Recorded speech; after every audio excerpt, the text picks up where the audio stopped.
Hello, hello, beautiful people. Welcome to another episode of Growth is Greater Than Comfort. Today, I have a lovely guest, as always. My name is Mutusi, CASA, MCOM Accounting Sciences, founder and chairperson of the Safe Space Organization, founder and obviously the director of Growth is Greater Than Comfort. I'll let my guest introduce herself and then we'll get right into the conversation. Hello everyone. My name is Mahadi Ramarumo. I am an event specialist by trade.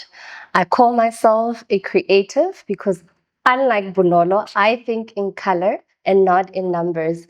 I am so grateful to be here and would like to share my journey and story with you. Great.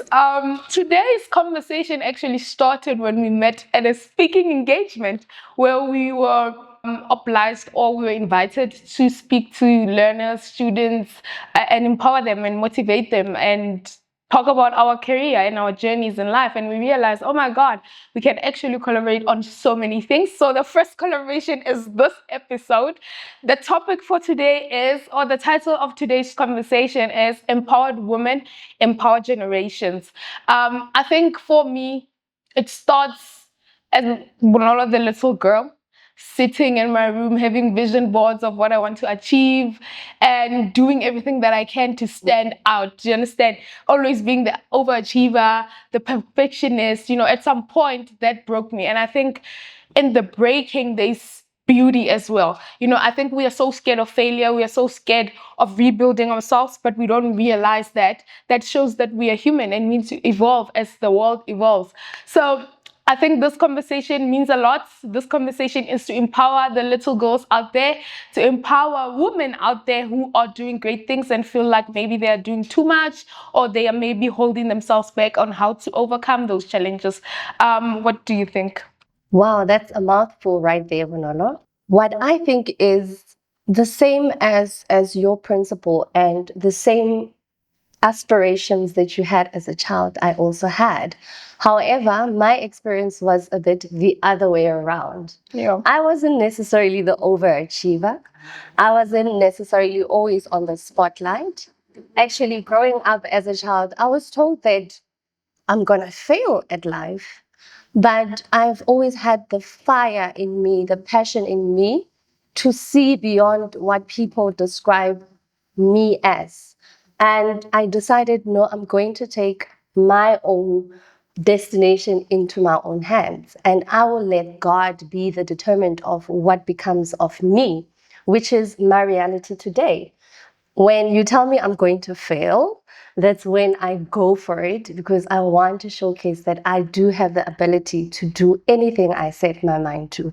So we relate on a lot when it comes to that because we go for, things that are not deemed that as a Black child, you won't be able to achieve. Yeah. You cannot do this. Don't go there. So I call myself one that changes the status quo. I am very unconventional in the manner in which I conduct myself, in the standards that I uphold myself, and in the spaces that I find myself currently, personally and professionally. Great. When we were speaking about, as I've said, that we were speaking about our journey and where it all started. And we realized even though we are two sides of one coin, you're unconventional, I'm very conventional, standard person, right or wrong. I think the question I want to ask is, what empowers you? In those moments where you maybe wanted to quit your business, maybe you wanted to quit on something that you started, and you're like, I can't keep going. What kept you going, or what empowers you to wake up every day and thrive for Black excellence, as we've always talked about? Okay. So let me take you back to a session I recently went to. So one thing I do for myself, because I'm not knowledgeable in every spaces, or I don't know everything. Yeah. So I always strive to empower myself, align myself with people with the same mindset as me. And I put myself in rooms that will challenge my thinking. So recently I went for a seminar. So we were asked a seminar, an entrepreneurship seminar with like-minded people, business women and men. We were tasked to close our eyes and we were asked to remember what is our why. It was a a very inspiring moment. It was a moment that actually we couldn't run away from, because you're closing your eyes and now you are being reminded why you are doing what you are doing. Yeah. We were also asked, would you go back to where you come from, Yeah. given where you are, given the hardships, Yeah. etc. So I said my why. My why is for you, Black child, to know that you are excellent and that your dreams are meant to come true for you. Your dreams are valid. Dream as big and as crazy as you can dream. Yeah. As a child, I was told that I will be a failure, and I proved that wrong. Yes, I can, and yes, you can. My why is to empower the young child that is being told that they do not belong. Mine is to be the voice of those that have been told the same message, that you cannot become anything greater than. Yeah. That is my why. And there's another question where they asked, would you go back? And there's one particular participant whose answer really stood out for me. He said, never. I'm too far in for me to go back. I loved the conviction in that statement where he said, never. He was so passionate about it, saying never. And I said, actually, I feel the same. Yeah. And I summarized that statement for myself to say, I am not here to regress. I'm here to progress. That is literally what I'm doing now. Yes, there are failures. Yes, there are tough times, but I'm not looking back, because greater it is that awaits ahead. I hope I have answered you. I was actually thinking what I'm going to say after you. Like, she said everything. But you said something so important, the why. I think we don't go back to why we start some of the things that we quit along the way. I always, for me, push myself and say what I start, I need to finish. Sometimes it might not be great for my mental health, because it is okay to quit sometimes. But for me, it's a thing of, if I start this thing, I must finish it at all costs. And I think that has carried through in all aspects of my life. Like, when your why is strong, the how becomes easy, because the why is standing, it's sustainable, it's not short term, it's not focused on just satisfying your short-term desire, and impulsive wants and needs at that time. So the why must be strong, because if the why is not strong, the how becomes so complicated. True. And True. I think for me, what empowers me as a woman, as a young adult, I'm actually still a child as well, but what empowers me is moments where I was sitting in my room, as I've already shared, that I lost my mom when I was young. And she wanted to do great things. She didn't have that opportunity. So for me, what empowers me, or what pushes me, is the thought that if I was to die today and people are sitting at my funeral talking about me, what will they say? What are they going to say that Bonola has done for our community, Bonola has done for her career, Bonola has done? Like, what are you going to say? Their dreams not fulfilled, when their purposes not fulfilled? Because there was someone that said this, that, the grave is one of the most, is probably the richest place. And I was like, okay. And then he said, it's actually coming from a quote that went around. It's that the grave is full of people that could have been doctors, engineers, breaking records. Full of dreams. Do you understand? It's full of potential. It never realizes, because people are just sitting and waiting for the next opportunity. Basically, live like there is no tomorrow. What I want to bring now into the conversation, you mentioned it while you were speaking, is the failures or the challenges that you came across in the journey to becoming, right? I want to talk about them, to show people, to show women out there that you can fail and still get up. In the Bible, when Jesus was speaking to the girl who was asleep, but to people she was dead, he said, Talita cum. It says, rise up, little girl.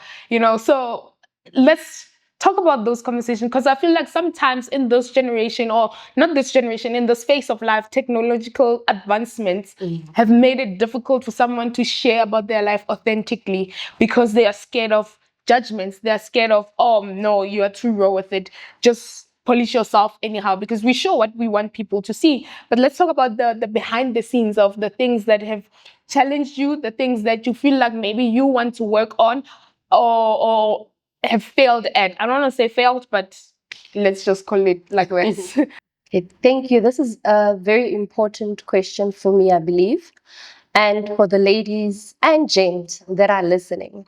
With me and my journey, the challenge that has been, and as I'm growing up, is losing friends, losing the people that I thought were my support structure. It's realizing that my high vibration sometimes becomes too much for people, being labeled that I like things or I'm intimidating, or things like, where does she think she's going to end up? Who does she think she is? That has been quite a challenging thought to have to deal with. When it comes to friendships that have been lost, I've mourned that. And when I'm a very emotional being, those that know me know that I wear my heart on my sleeve. Reason being is I do not have time to pretend. I do not have time to engage in things that do not build me. And if I walk into a space and it's low vibrational and it's got nothing to offer, I leave. Yeah. I always choose for me to become a better version of myself wherever I go. Also, like you said, when you die, you want to have left an impact in people's lives, that they remember you for the good that you were, for the work that you stood up for. So I want to, when I encounter people, for them to leave better versions of themselves, having had an encounter with me, be it by my presence, be it by the conversation that we're going to have, and be it by just my mere aura. So the challenge for me, like I said, was losing friends, and that would come into play in terms of my workspace, because my mental state will not be okay. Physically, I love going to gym. I would stop going to gym. And I'm a very, very simple person. So I always go back to basics whenever I'm down and low.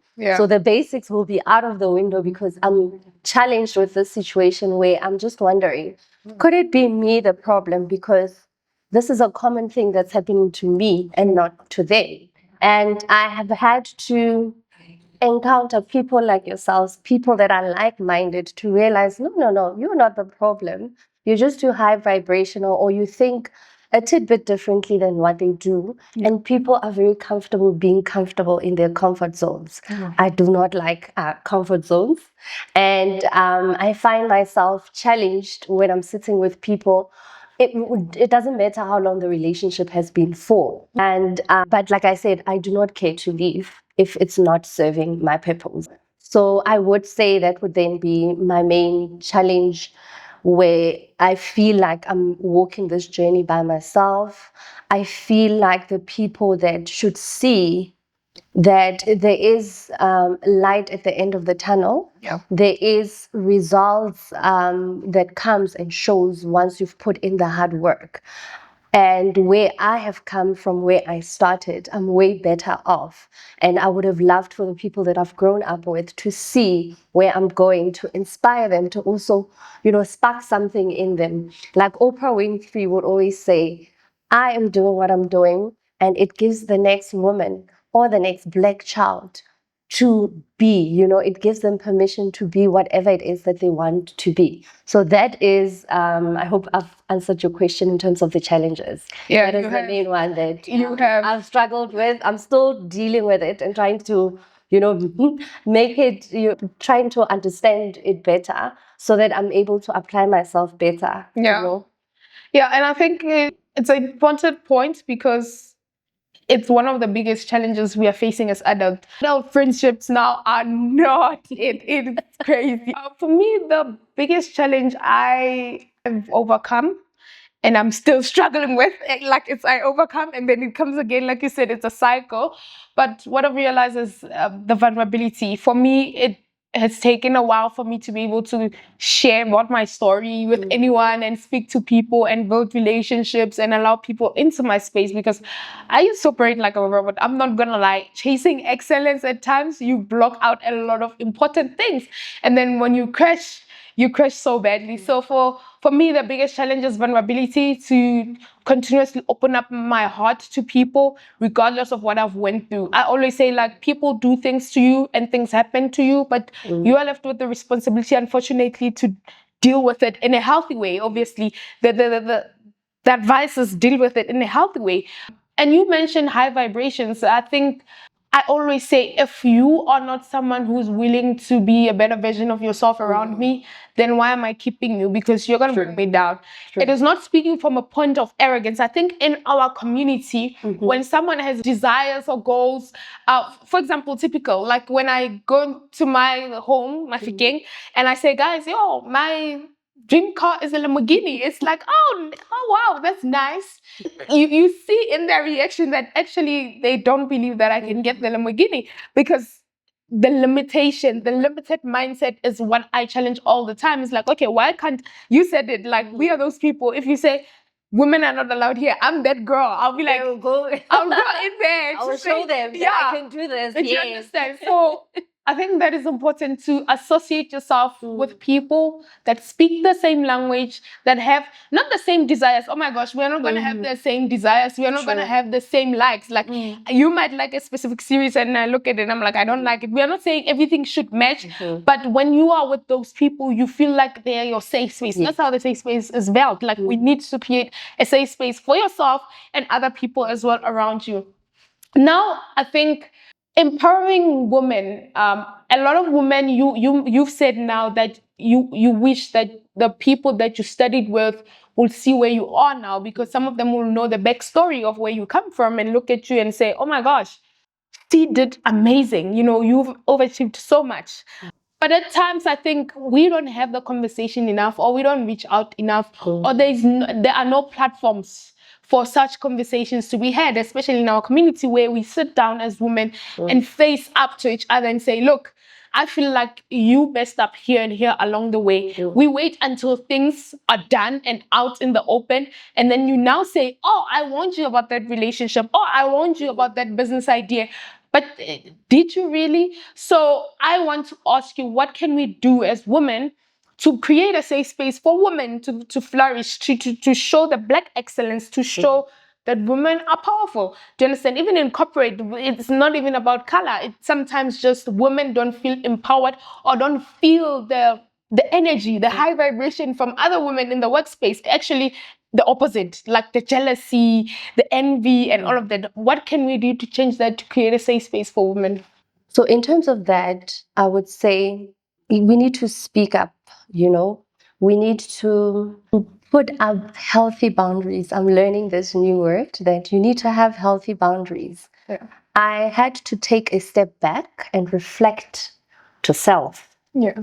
Because I can't be pointing fingers. If you're pointing one finger, 3 fingers are pointing right back at you. Yeah. So I needed to also take accountability for the role that I played into the failures of those relationships. And I have established where I've went wrong. And I am doing better. I'm always open to learning. And I am self-aware. I'm much more self-aware than I was 10 years ago. Yeah. And I've built friendships. Right now, I've got a very small circle of friends that hold me accountable, that hold a safe space for me to just be myself. I think that is the key that I would want our audience to just sit with, where you want to be in a certain space and you want to be perceived as this particular person, this high vibrational person, this person that gets everything done so perfectly and everything aligns for them. So for me, the key is be with people that hold space for you to be yourself. You spoke about vulnerability. I know in my spaces, I can be very vulnerable. I can come and say to a particular friend of mine that I am feeling very low today and I need to be poured into. I've also learned, going back to the boundaries thing, healthy boundaries thing, that with these friendships, they know my no is no. They know when I am not okay. Yeah. They know when I am okay. Yeah. We celebrate each other's wins. We cry when we need to cry, but we do not show up as our failures, as our challenges. We always make ourselves, we empower each other to show up as strong as we can, but we do know that we have a safe space for one another. So that is basically where I'm at with my friendships. And I would love for women to approach life in that manner, to have honest conversations. I call it courageous conversations. We as Black people, we have been, or African rather, we are brought up where our voices are not actually heard as kids, because you cannot answer back to an adult. You are being beaten up because now you don't understand why you are being beaten up for certain things. So I would like to change the status quo to be one of the Africans that speak up when I have to speak up, respectfully so. And I would like to encourage each and every African to start speaking and having these uncomfortable conversations, because you would find that misunderstanding and communication comes because we don't have these honest and open conversations. So let's have better communication skills. Let us speak about those sore spots that we do not like in each other, and let us help one another to come out of that better people. Let us work on those things that will empower us to be the better versions of ourselves. 100%. I always say you cannot heal what you refuse to acknowledge. Like it sounds like a joke, but you don't go to the doctor and say, "Doctor, I'm just here because I missed you." No, you go there because you've identified that I'm actually sick. There's something that is wrong, with my body or anything. So in the same way, you need to participate in your own rescue by identifying that these are the things I struggle with. I cannot be struggling to be disciplined, and I associate myself with some of the worst, like ill-disciplined people, and think that I'm going to be disciplined. I think what I'm saying is reach out. It has to start with you.